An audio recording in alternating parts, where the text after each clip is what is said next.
Y'all doing this? Rob Burnham, McTeer, Preacher Man R&B, and this is another episode of Richard TV 901. This time I'm doing another episode of Flash Reviews. This time I'm reviewing Flash Season 7, Episode 2.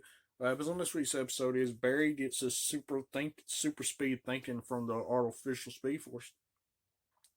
And further in the episode, he's losing his emotion and is pretty much like he's a sentient computer, and all he cares about is probabilities and all this other stuff. He's trying to get Iris and the rest of them out, but then he realizes that he only get Iris out because she's been in there longer, and he makes it where he can get her out, but she wants to send the other two in through first, Camilla and Scene, because something's wrong with them and they're practically about to die. And Barry forces Iris out of there, and in doing so, Iris is having a seizure or something like that, and it looks like she's about to die herself. And then Barry realizes what he does, and he destroys the artificial speed force. So we have to see what happens with that.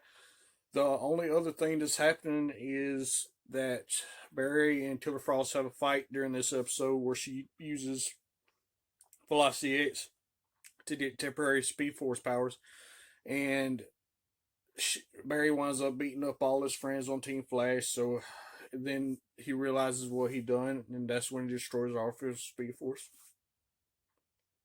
Only other thing that's happening, it shows back before the first episode of the Flash, whenever Reverse Flash took Harrison Wells' body and made it his own, and then buried the dead body. Well, some green light particles comes out of the original Harrison Wells grave, and the original Harrison Wells comes back somehow. So we had to see what happens with that. Other than that, that's all that really happened. My question for y'all is the original Harrison Wells came back to life somehow?